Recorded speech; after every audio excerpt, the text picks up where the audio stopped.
says that criticizes seriously the German Jews for that. The what? The Yekkes who would eat breakfast before davening, and the Mishnah Brewer goes off on a tirade.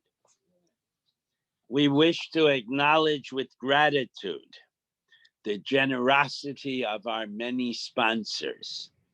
A year of learning, Sue and Arnie Gerlich in memory of Malka Perlman and Philip Mann, as well as Yisrael Dov ben Arav Tzvi Hirsch, Beryl ben Arav Tzvi Hirsch, Yosef Meir ben Arav Tzvi Hirsch, Henya Rivka Pearl Brasner Bas Rav Tzvi Hirsch, and in memory of the family murdered in the Holocaust, the Rav Tzvi Hirsch ben Shlomo Yaakov, Sora Bas Ephraim, Yisrael David ben Rav Tzvi Hirsch, Ephraim ben Rav Tzvi Hirsch, Adidya Bas Rav Tzvi Hirsch, Miriam Bas Rav Tzvi Hirsch, Pesel Bas Rav Tzvi Hirsch, Shalom ben Rav Tzvi Hirsch, Shlomo Yaakov ben Rav Tzvi Hirsch, and last but not least, Shmuel ben Rav Tzvi Hirsch.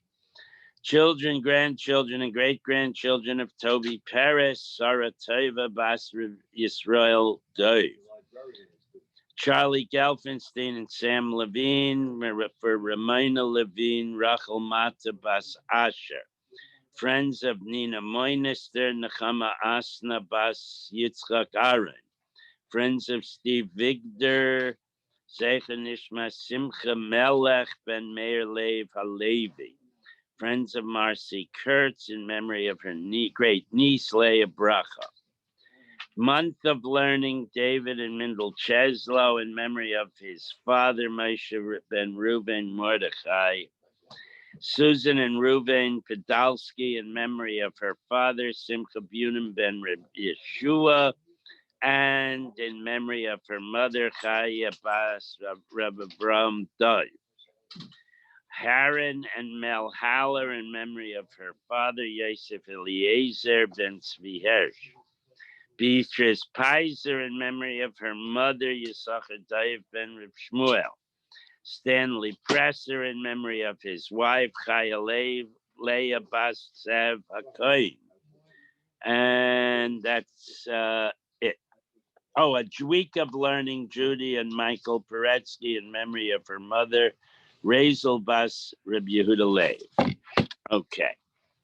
When last we met, for those of you who criticized me yesterday about announcing the page, we left off at the very top of Ayin Bey's Omid Aleph, but in keeping with Rabbi Green's minhag, we're going to go back. You don't even have to turn back. I'll just say it out. We were asking why people never had a bris in the midbar, and we gave the first reason was maybe they would be too tired or too weakened or too exhausted. In other words, it would be unhealthy while traveling through the midbar or being in the midbar to have a bris. And then we turned the page and we said, Iboy Sema. Now we're on the top of Ayin Beis. Iboy Sema. If you didn't like that answer, I have another answer. Mishum delo noshiv lahu ruach tzvainis. Kol oisen arbashana shehu Yisrael bamidbar lo nishba lahem ruach tzvainis. In the Mideast, especially in the midbar, a northern wind, it comes across the Mediterranean. It's not too dry. It's not too moist. It's not too hot. It's not too cold. It's rather constant, so it would help dissipate clouds, and there could be nice sunlight. In other words, a north wind was a good thing. And they didn't have a north wind for 40 years. And Rashi, they say over here, it's because God wanted to punish them for the golden calf. Rashi elsewhere suggests it may be to punish them for the meraglim. My timer, why not? It says over here, Ibois Ema Mishum Nitzufim Hoyu, they were being yelled at, punished by God. Viboisema, you might have said. Now, I said earlier what northern wind's a good thing because it dissipates clouds. But in the midbar, God protected them with the Anane HaKavod. So the other side of the coin now is there was no north wind. The law Nivdur Anane covered because God did not want the northern wind to dissipate the clouds. So you see that every coin has two sides. There's a flip side to every story. Okay, so in any event, whether it was a good thing or a bad thing, the Metzias was that in the midbar there was no sunlight. And there was no gentle north wind. If there was a stormy or a wind, it would come from the east or the west or the south, which are bad things. Okay, so Omar, based on this, Rav Papa gives us a din. Omar Rav Papa, Hilkach Yuma de Eva Yuma de Shusa, on a very cloudy day, or in a day where there's a strong southern wind, you do not lo mahalinan bay. We do not circumcise babies. Velo ninan, and we nor do you go to a surgery. Literally, it means you do not let blood. But in other words, a rainy day is a bad day, and you don't do a bris and you don't let blood. But we all know, we're all old enough to know. We've been to Brisson where it's been a rainy day. So, Vaha'idna, the Dashu Rabim, but everybody does do Brisson on a rainy day. So the Gemara says, Shomer B'Soyim Hashem. When God protects people that do things that are stupid. There was an early tshuva from Moshe Feinstein in the late 50s when they were already discovering the danger of cigarettes. And somebody asked Rav Moshe Feinstein if you can smoke. So in that tshuva, he says, if you do not smoke, it's forbidden to start smoking. But if you're already a smoker, Shema B'Soyim Hashem. Okay, so anyway, that phrase is used as like a loophole when people do things inappropriately. Tana Rabbanan, the rabbis teach another din, and it contradicts a little bit the previous din. Kol Oisen Arba Shana Shuhu Yisrael B'Midbar, the whole 40 years that the Jews were in the desert. Lo hayayam shelo nishba by ruach spainis b'chatzi alayla. There was always, this memra says, a brief, heavy north wind at exactly midnight every single day, the whole 40 years. Shenemar v'yehi v'chatzi alayla v'Hashem hika kol b'chor Mitzrayim, etc. That it was exactly midnight where God smote the firstborn of the Egyptians. I like that word, smote. Art Scroll uses it, and it's a beautiful word, smote. My Talmuda, how do we learn that there was a north wind from the fact that God smote the Egyptians? Hi, Kamash Malan, here is the point. The ace, what? Go on. Really meant to say smoke. You changed it to smoke. No. Sounds very good. What smote? Smote is what he did. Killed all the Egyptians. He smited. He didn't smite it. That's not good dictum. I love the smoke. Say it 5 times. It makes your whole day. Okay. Das Rat Hakamashmalan, it teaches us the Ace Ratzon Milsehi, that there is such a thing as an Ace Ratzon, a good thing. We know it from, Kenichnas Adar Amar ben Besimcha, Kenichnas Av Ma'atim Besimcha. We know that the various holidays are appropriate times. We know Elul is an appropriate time to do tshuva. So the fact that God smote the Egyptians at exactly midnight, so there was this brief good north wind at exactly midnight. Amar Rav Huna, Dvar Torah Moshach Ochel B'Truma. All right. It is, at least theoretically and in rare cases, practically possible for a person to undergo the surgical procedure of removing the urla, and in rare cases, for it to grow back. So, do we say that a guy who has a restored urla, well, he had his bris. It's not his fault it grew back. Or do we say, said the other day that that an orla is moist? Do we say that if it grows back, he's not circumcised, so you got to do it again? So the person who has a restored orla is called a mashach. So now we're going to discuss halachically what's the status of a mashach. Amar Rav Huna, Dvar Torah, as far as the Torah is concerned, Mashach Ochel Truma, the guy had a bris, he was a Kohen, he had a bris, so he's allowed to eat Truma. If it grows back, he can still eat Truma. The Divreihem Gazru Alav, but on a rabbinic level, they barred a regrowth Kohen, a Mashach, from eating Truma. Mipnei shenira ba'arel. Because when he goes to the mikveh, people are going to see he has an RL, and if they still know he eats truma, they'll eat truma, it'll be a problem. So it's a Marasayan issue, so to speak. Meisvei, we want to challenge this notion. Now, a mistama from the way it was said, it's a machlokes whether he can eat truma or not. But mistama, from the way the discussion goes, he would not require another surgery. Because otherwise they would have simply said, you got to do another surgery. They would not have said, maybe he can eat, maybe he can't eat. You got that?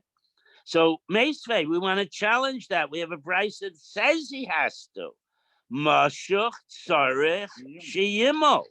A guy who is a mashuch requires another surgery. So Gemara says, well, maybe mitzvah midrabanan. It's only midrabanan. V'ka'arei la, my ka'arei la. So why did they even ask this question in the first place? We just said he requires another surgery, and we said it's on a rabbinic level. So what's the point of asking the question? So we didn't finish the brisa yet. And the reason he asked the question is for the rest of that brisa, the next part of the brisa. Katoe b'seifa, he made an error in his understanding of the next part of the brisa, that is Rabbi Yehuda Omer, lo yimul mipnei shahakana hiloi. He should not have a repeated surgery because it's dangerous. I mean, we do a, when we learn about Abraham, who was an old man who had a bris, he was very sick. God went to visit him on his sick bed the third day. The older you are, the more dangerous it is. So Rabbi Yehuda says, in a sakana case, you leave it alone, right? But now we have a contradiction to that. When there was a point in the Roman oppression of the Jews, when the temple was destroyed, where one of the decrees, the laws they made, was people were not allowed to have a bris. And so for a reasonably long period of time, I don't know, maybe it was a couple of decades even, nobody could have a bris because they'd come and they'd say, drop trow. And if you had a bris, they'd kill you. So, but then, v'halo harve molu b'mei ben kozve. Ben Kozve is the same as Bar Kokhba. There was a Jewish rebellion, and during the Jewish rebellion, briefly they had an independent political entity, and in that Takufa, all the guys who didn't have a bris over those years got their bris in. So they all the whole and there were no problems. V'holida banim v'banos. And the fact that they had surgery when they were adults in no way impeded their ability to bear children. Shenemar. And now we're going to get a pasuk that seems to indicate multiple brisin. Himul yomul. You should, we translate it usually, you should certainly have a bris. But it means bris. Okay? V'yomer es brisi chefer, my bris, if you let it grow back, you violated the covenant. L'rabas es a mashuch. This means that a mashuch needs another surgery. Mamai v'yomer. Why does the have to bring two psukim? What's wrong with just the first pasuk? The chite mahai himul yamul, the double lashon l'rabas tzitzin hama'akvin esamila. We talked about this yesterday, I think, that when you do the surgery of a bris, there are frequently little fragments of the orla left behind. Some whole machlokes, whether you can go back and cut them off if it's Shabbos, if the breast was valid. But if there's too much, then it's ma'akev. So yimul ma'ul comes to tell us if you cut it off and you leave fragments, you got to go back and remove the fragments. Taishma, that's why you need the second pasuk, esbrisi hefer, not a ches. Okay, Larabba says hamashuch. Okay, so but just a minute. We said twice earlier that the whole business is midrabana. And now we just brought two psukim to show it might be deraisa. Husava mitikos nasiv lo hashas kra. So why did the Talmud bring to these two psukim? Deraisa he. That would indicate it's a din deraisa that you have to repeat a bris. Lo, not so fast. He midrabanan, it still really is midrabanan v'kros machta b'alma.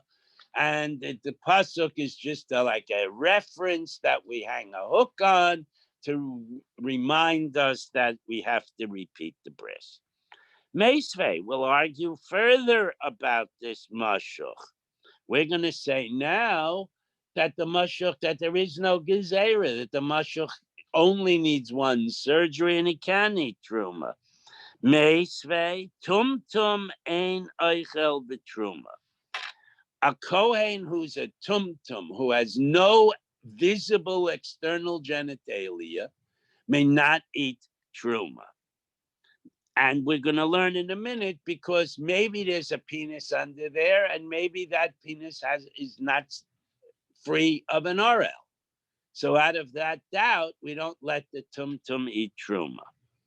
Nashim vavadim oichlin, but slaves and the tumtum's woman. How does he have a woman? We'll get there. Okay, when we learned it, I said maybe he has female slaves. But we're going to get there. It's going to be a surprising answer. Nashav, his woman, and his avada, vaichlin may eat. Mashuch, now we're going to get a mashuch.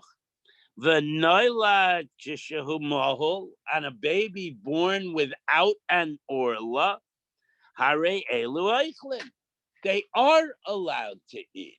So here we have the Farish of Brisa says he can eat. And the Brisa goes on, androgynous oichel betruma, and androgynous, someone with both a penis and a vagina, can eat truma. And oichel bekudshim, but he may not eat kudshim. Okay, a Kohen gets the matanos, and he gets to eat like parts of various korbanos. So these gals can't.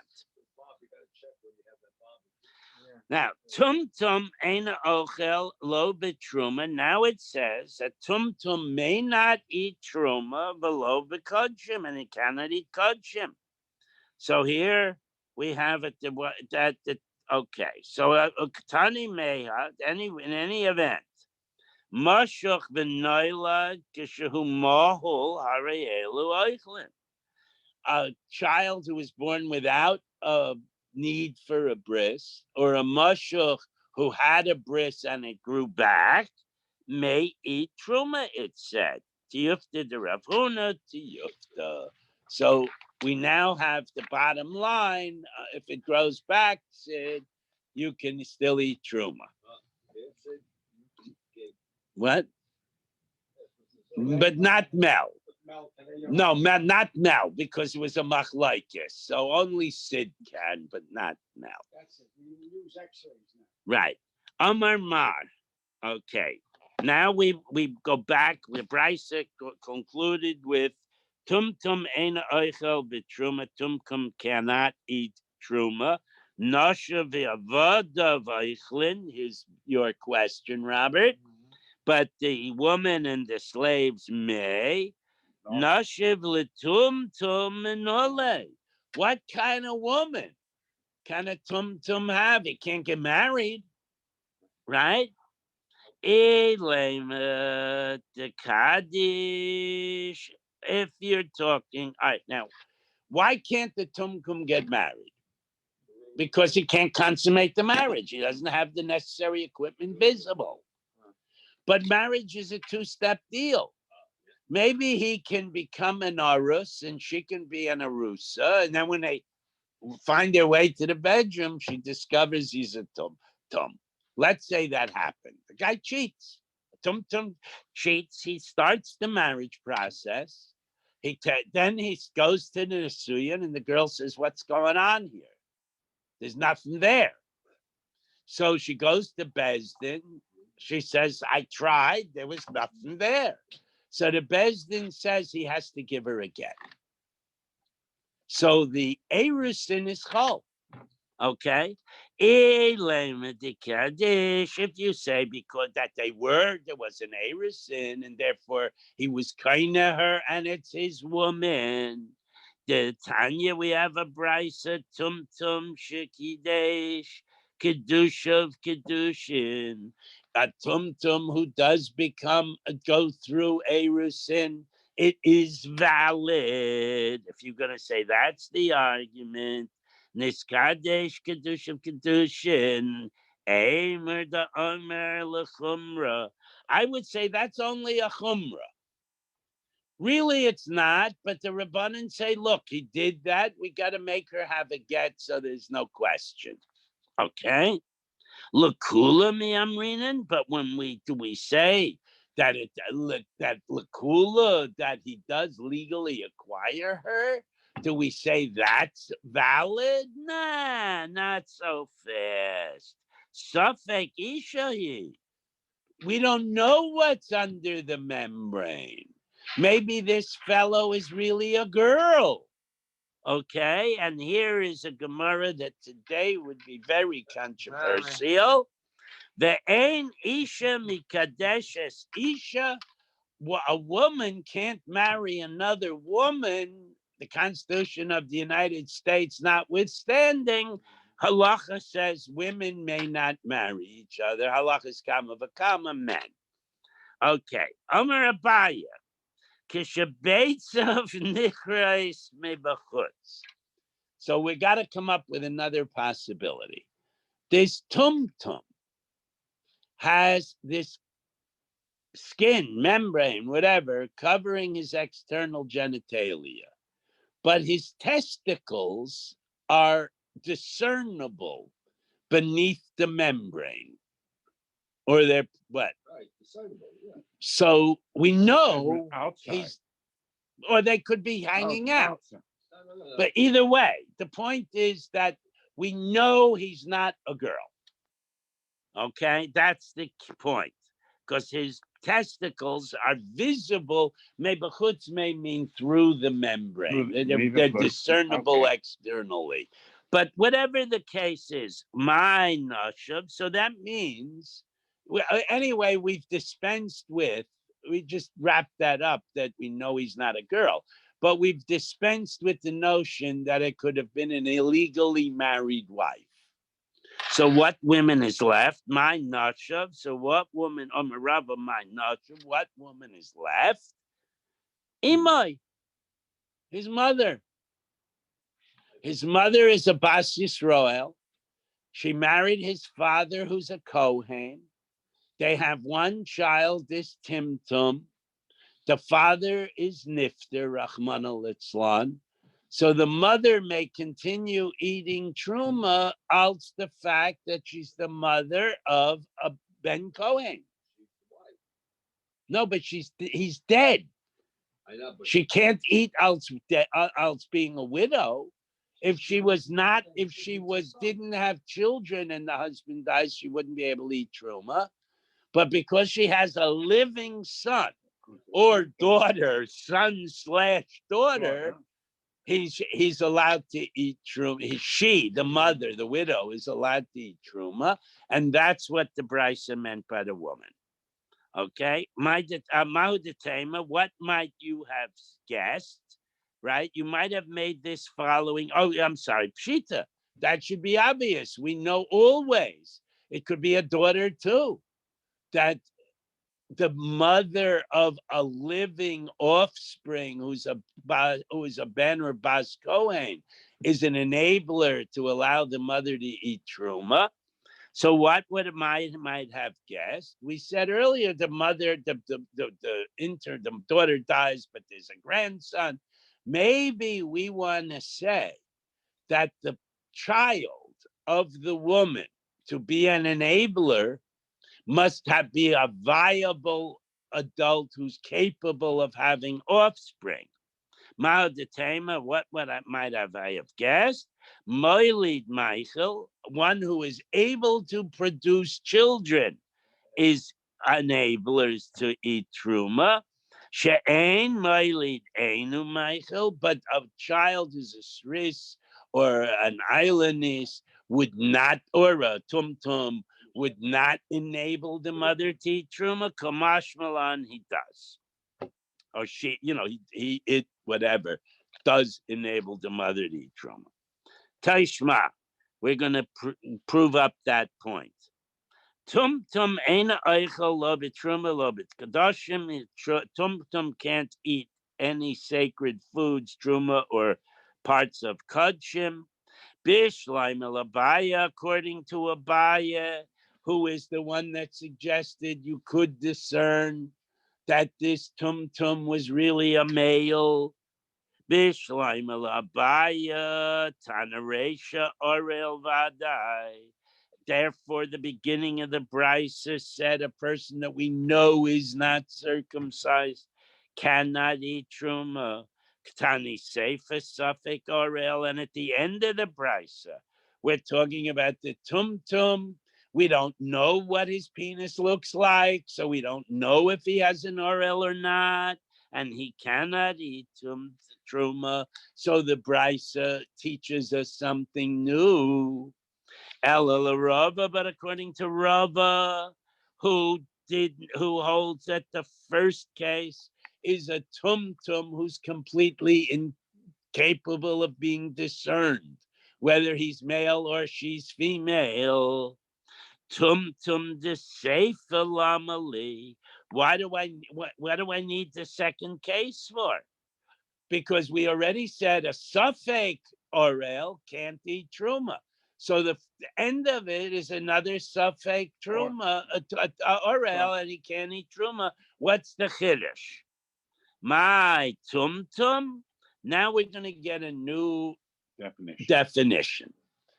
The word tumtum literally means a covering over. Okay? So in normal instances, when you're talking about genitalia and the person's a tumtum, the covering covers everything. In the Seifa, we're going to use this word tumtum, covering over, to mean the orel covering the atara of the aver. Okay, we got that? It's a new usage. My tumtum orel, because it covers the atara of the aver. Okay. Hashta suffix orel lo achil. So now the Bryce wounds up telling us at least once and maybe twice that an orel can't eat truma. Vadai orel achil. We said in the other brisa that right, that a mashach could. So how could you ever say someone that's completely zatar is covered could eat truma? How could you say that? My time Amar, what is it with the structural thing? My time Amar, it's saying what is the rationale? My time tumtum ena oichel b'truma. Why can't the tumtum eat mipnei shesafek orilu? Maybe there's a penis in there, and maybe it doesn't. Hasn't. It still has a foreskin. The Arel Aina Eichel Lo Truma Lo Kodshim, and then the Brisa says it can't eat Truma or Kodshim. And that's okay. So Lema Ketanai. So in any event, we have disputes over the meaning of the Brisa. Do we say that those disputes in this brisa are based on the possible disputes elsewhere, and this whole business of whether a mashuk can eat truma or not, or a tumtum can eat truma or not, is a major machlokes tanayim. Okay, lema ketanai. Should we say it's a machlokes tanayim in the next brisa? Mashuch, and then maybe it's in, maybe it's out. Naila Chumahu, a baby that's born without a foreskin. Vigershin Iskayer Kishahumahu, or a non-Jew who had a surgical oral removal when he's a baby in the hospital. It wasn't a bris, but now he's 25 and he wants to become Jewish. So do we say that he can, that it's a valid, that he doesn't need to repeat? Okay, v'katan sha'avar zmano, or a baby who is 9, 10, 11, what days, 15 years, whatever old, who did not have a bris on the 8th day. And anybody else that we haven't listed, I can't really figure who it is, but anybody else who needs a bris, or another possibility is a person with two foreskins. What is that? One on top of another? One of the two possible explanations is he has one on top of the other, and the male does a beautiful job on one of them and doesn't note it in and didn't take the other one off. Is that guy a mashuk or not? The other possibility is some freak anomaly where a little boy is born with two penises. So the male does one of them and said, you only paid me for one bris, I'm going home. Okay, so that's the other possibility. So the brisa comes, this new brisa comes to tell us, the guy has two brisin. In any event, that was an interruption. What do you mean the other guy? We listed the non-Jew becomes Jewish. We listed the baby that was too late. So what could it be? What could be anybody else? So the anybody else is either a double layer or two penises. Anyway, we're going on.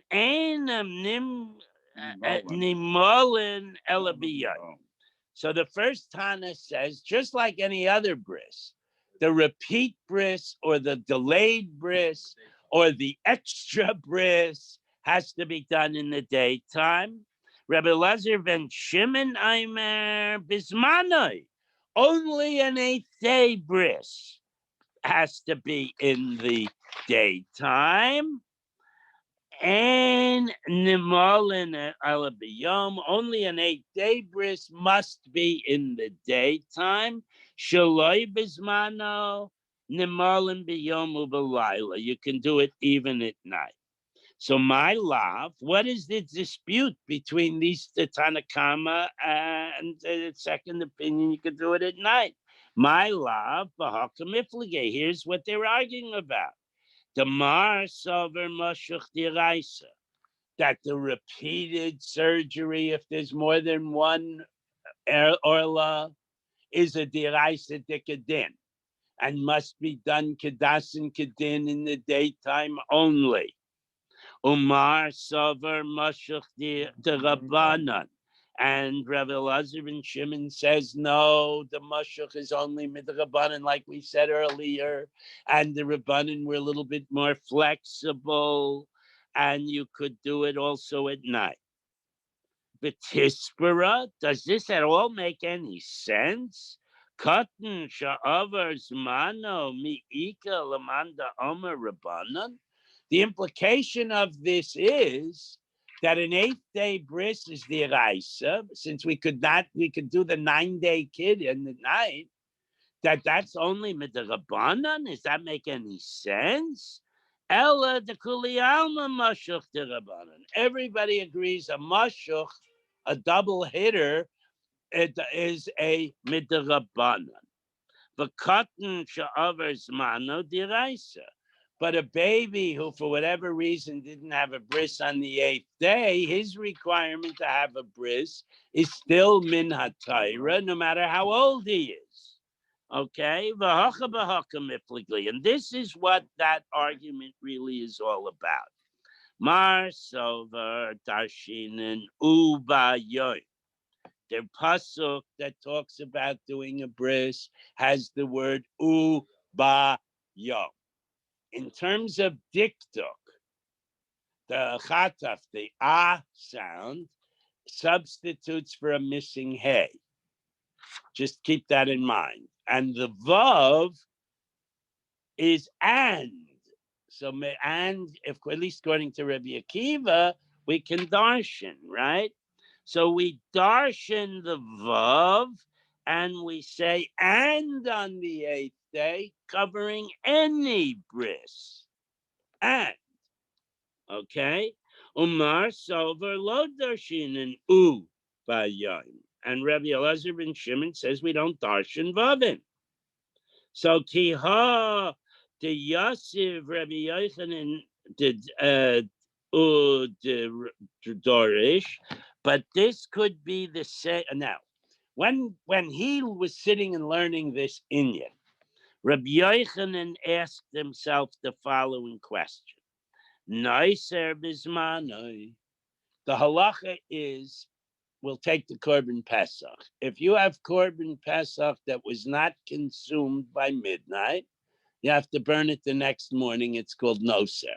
If you have a shlomim, it's 2 days and an intervening night. If it doesn't get eaten, you have to burn it the next morning. That's called noser bismano. The very next morning after the food stuff became noser. Eino nisraf elabiyom. Such noser may only be burned during the daytime of the day that it's noser. However, okay, shaloi bismano. If for some reason it wasn't burned the next day, it becomes noser Tuesday morning. It's in the refrigerator at this, and you don't realize it's noser till Wednesday morning. Okay, nisraf b'yom ben b'layla. Then you can, it's too late already. It's not really immediate noser. Now you can burn it even at night. So they want to make an analogy to that. Ve'isema Rabbi Elazar v'Rabbi Yochanan, and Rabbi Elazar, that's what Rabbi Yochanan suggests. So Rabbi Elazar replies to Rabbi Yochanan, Ein li ela nimel l'shmini she'ein nimel ela b'yayim. The pasuk says the baby has to have a bris on the 8th day, and it must be done during the day. Okay. Ainly ela nimel shmini v'ain nimel ela b'yom. So that only proves that a boba yom bris has to be in the daytime. Menayin l'rabba tisha asara echad aser shnayim echad menayin. How do you know that a non-timely bris, it says 9, 10, 11, 12, but it could be 15 years. It does not have to be on the day. It does also has to be in the daytime. Talmud Lomar ubayim. Okay. V'afilu l'man domer ein darish vavim. Even according to the crowd that says you cannot darshan above, Vav hey dorish, the ah sound indicates a missing hey. So we apply the hey between the vav and the hey. Those guys would darshan too. Eshtik, Reb Yochanan did not answer up. In other words, Mistama, he accepted that argument. Basar Nafik, the Nafik, after Rav Elazar died. Now I have to give a little history lesson. Rabbi Yochanan and Reish Lakish were the last door of Tanayim. Okay? The Rav Elazar we're talking about here is the first door of Amoraim. So in my mind, I see these two Alti Yidden that are Tanayim sitting there, and this young whippersnapper challenging Rabbi Yochanan with his chiddush of the Ubayai. Doesn't apply. Okay, so now he leaves, and Rabbi Yochanan turns to his old time buddy Reish Lakish. Amalei Rabbi Yochanan leReish Lakish Reise leben Pedas sheyoshe v'doresh k'moshe mipnei hakavura. Look at this youngster. He can do drushes as brilliantly as Moshe Rabbeinu, who learned his drushes from the Rabbeinu Shalayla. It's an incredibly high praise to this young scholar. So Reish Lakish is a little bit more cynical. Amalei Reish Lakish, Didehi? You think that's his own drusha? You think that's his hiddush? Masnisahi, that's a Mishnah elsewhere. Hey Chatanale, what Bryce are we talking? And so Rabbi Yochanan says to Reish Lakish, what Mishnah, what Bryce are you talking about? Reish Lakish says B'Teiris Kahanim, it's in this Sifra. So what does Rabbi Yochanan do? Nafik, Tanaye, B'Talsa Yuma. Okay. He goes to the library. He spends 3 days going through the Sifra to find a brisa that supports Rav Elazar ben Padya's Das's Taira. Osvara betalsa yarche, and he studies it over and over for 3 months till he really comprehends it clearly. Okay, next. Omer Rav Elazar said, Arel Shehiza. Okay, when you do mechatas to be mitaher somebody, first they burn the bull. Then they gather the ashes of the burnt bull. Then they take spring water in a tube. Then they put ashes from the gathered ashes on top of the spring water, and then they shake the tube. And then somebody uses that mixture, they dip the hyssop in, and they spritz the guy who's Tomei to make him tahor. That's the process. So Omer Rav Elazar, Orel Shehiza Hazasai Kshera. If a coin with an who still has an RL, did the spritzing part, the person, it worked. The spritz is a good spritz.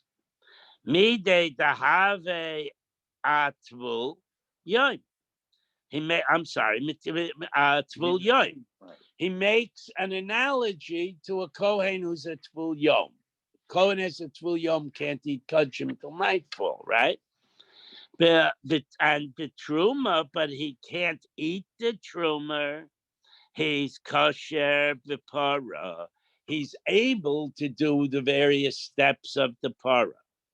So now the Gemara says, what kind of analogy is this? Ma letvul yom shechein mutter b'maiser. The tvul yom is allowed to eat meiser sheni. Okay. Atu anan letvila kamrinan. Are we talking about that the analogy that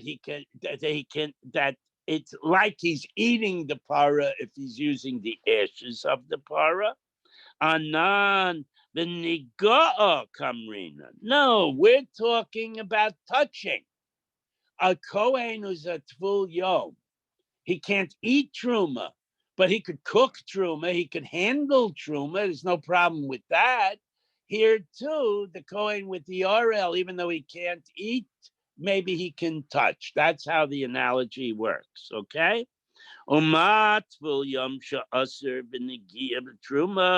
If you want to say that the tvul yom cannot touch truma, mutter lepara, but he could touch the ashes, orel shemutter b'negia, an orel who can. I'm sorry, before I meant that the orel can cook.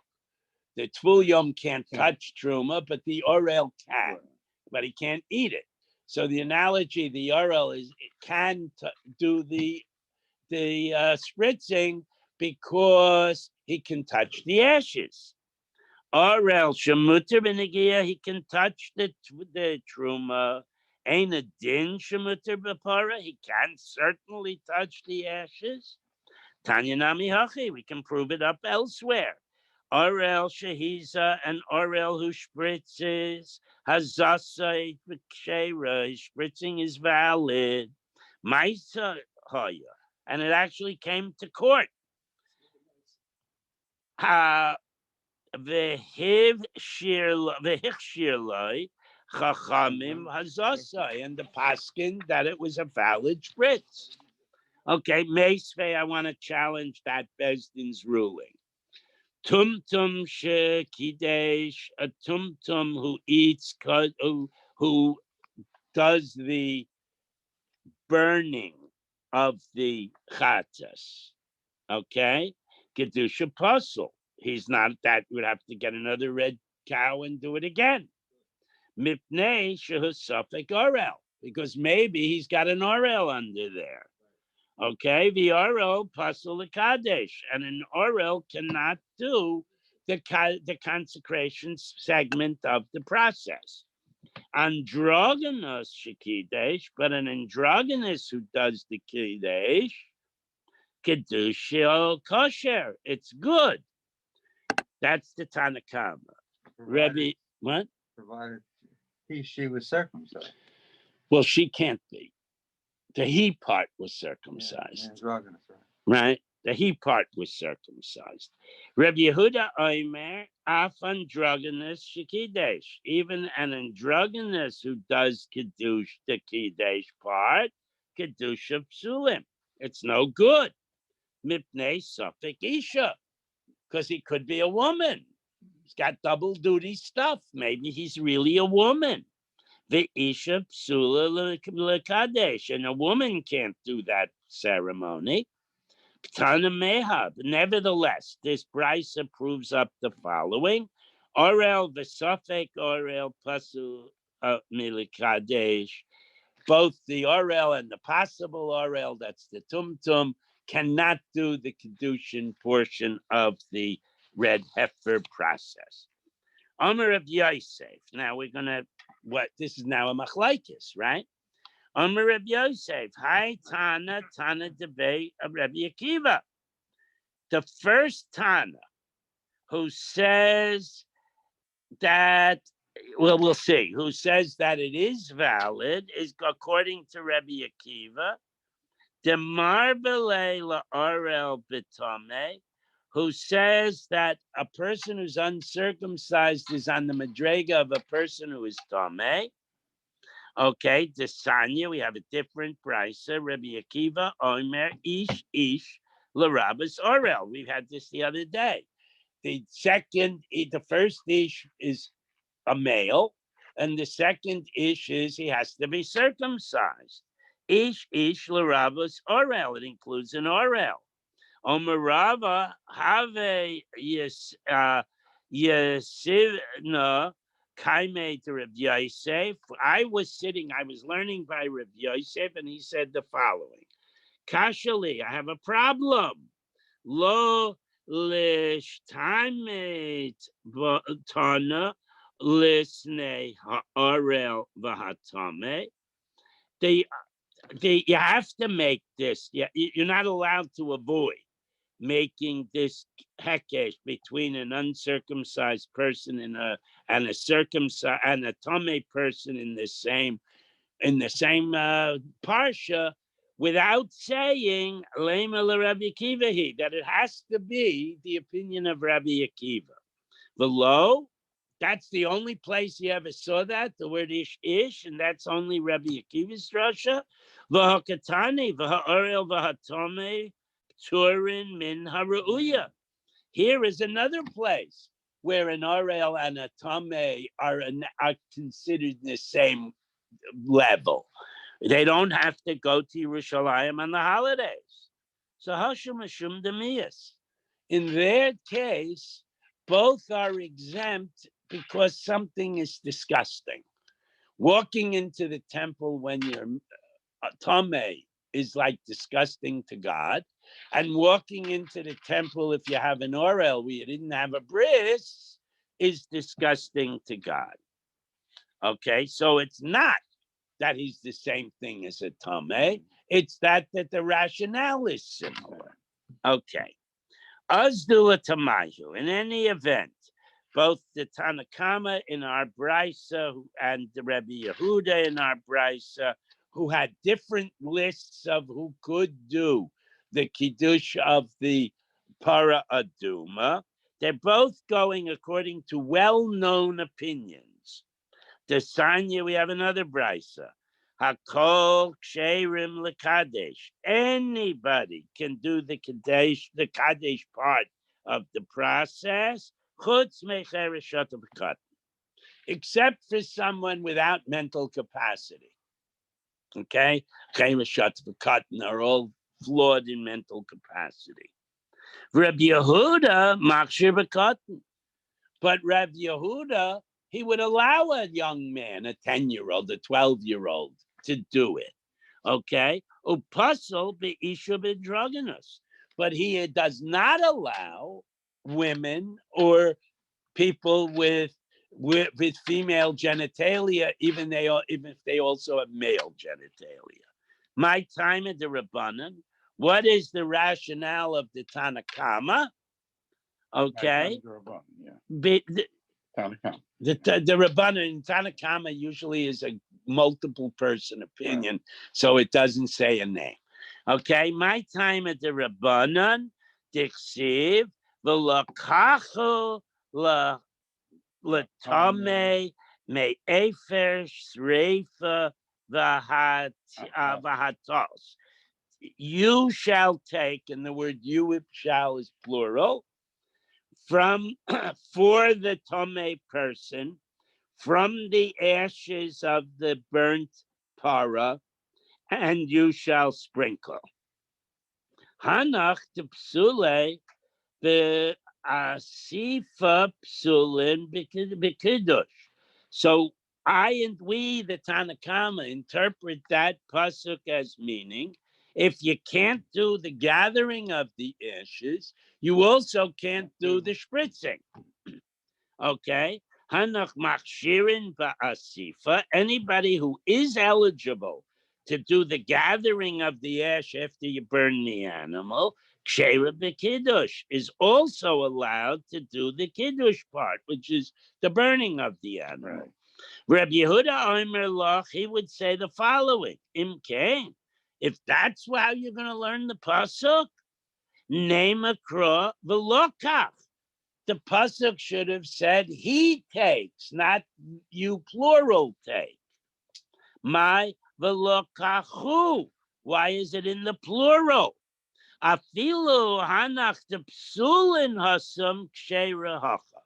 That's to tell us that even children who would be not allowed to do the mixing and the spritzing would be allowed to do the gathering.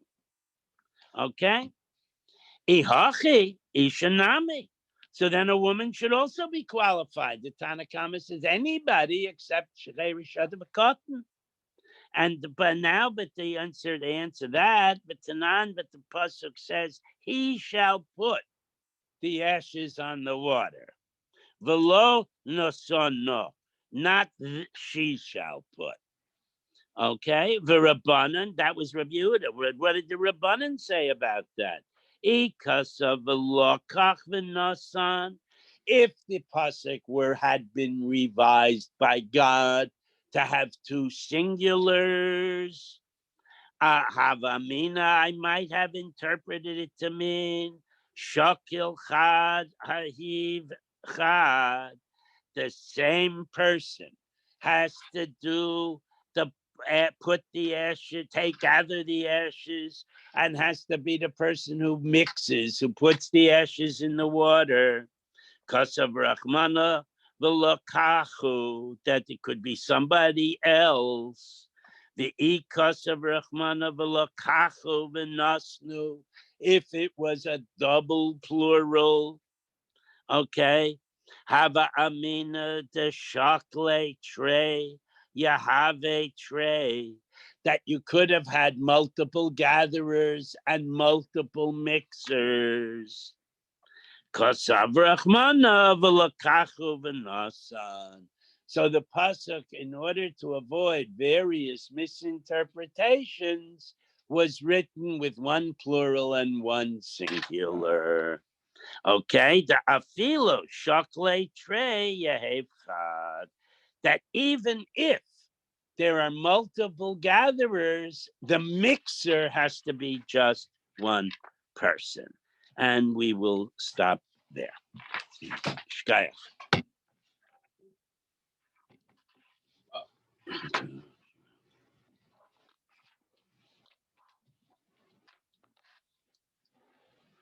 Okay. You said All right.